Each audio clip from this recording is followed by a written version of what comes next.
તાજેતરમાં જ્યારે Ahmedabad municipal કોર્પોરેશનનું budget રજૂ કરવામાં આવ્યું ત્યારે એક મુદ્દાએ થોડો વિવાદ પકડ્યો હતો કે એમાં એક નવી કતલખાના માટે મંજૂરી આપવામાં આવી હતી અને એક મોટી રકમ એના માટે મંજૂર કરવામાં આવી હતી. બાદમાં જે ભારતીય જનતા પાર્ટીના કોર વોટર્સ છે એમાં થોડો વિવાદ ઊભો થયો, એમણે ક્યાંક ને ક્યાંક આમાં વાંધો ઉઠાવ્યો. એટલું જ નહીં પણ પક્ષના પણ અમુક નેતાઓએ આ વિષયને લઈને વાંધો ઉઠાવ્યો હતો. બાદમાં એને લઈને જુદા જુદા લેવલ પર અરજીઓ કરવામાં આવી અને પોતાનો વાંધો દર્શાવવામાં આવ્યો અને અંતે એ વાંધાઓને લઈને આ જે ભારતીય જનતા પાર્ટીનું ઉચ્ચ નેતૃત્વ છે એમણે એએમસીમાં એના વિશે વાત કરી અને અંતે અત્યારે તાજી જાણકારી મુજબ આ જે પણ એલોકેશન થયેલું હતું એ રદ કરવામાં આવ્યું છે. તો આ જે આખી સમગ્ર ઘટના થઈ એને લઈને એના જે ધારાસભ્ય છે અમિતભાઈ શાહ એમણે પણ ખૂબ ખુલીને વાત કરી હતી અને આ વિશે પાર્ટીનું ધ્યાન દોર્યું હતું. તો આજે આપણે એમની પાસે આવી પહોંચ્યા છે અને આખા વિષય વિશે જાણીશું કે કઈ રીતે એમનું ધ્યાન પડ્યું, એમણે શું વાંધો વ્યક્ત કર્યો અને કઈ રીતે પાર્ટીએ તે જે એમના કોર વોટર્સ છે એમનું માન રાખ્યું. તો આ શું આખી ઘટના હટીને કઈ રીતે પાર્ટીએ રિએક્ટ કર્યું.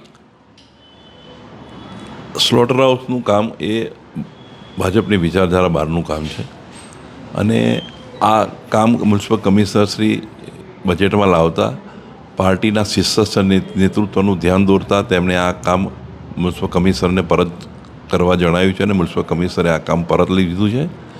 એટલે હું આભાર માનું છું મુખ્યમંત્રી શ્રી ભૂપેન્દ્રભાઈનો, નાયબ મુખ્યમંત્રી હર્ષભાઈનો, અમારા પ્રદેશ પ્રમુખ જગદીશભાઈ વિશ્વકર્માનો કે જેમના સાથ અને સહકારથી આ કામ મ્યુનિસિપલ કમિશનરે પરત ખેંચવા ફરજ પડી છે.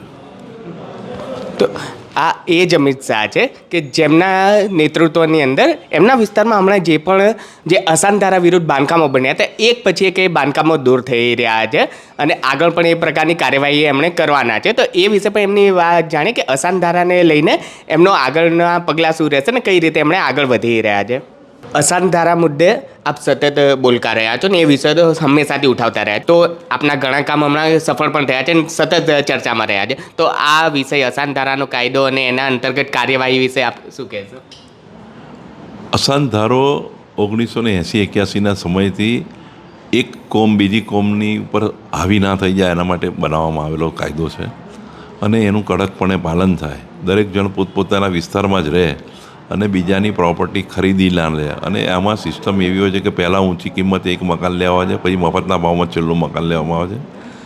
ડેમોગ્રાફી ના બદલાય એના માટે અસાનધારાનો કાયદો છે અને હું મારા વિસ્તારમાં અસાનધારાનું પાલન થાય એવું કડકાઈથી પાલન થાય એના માટેનો આગ્રહી રહ્યો છું.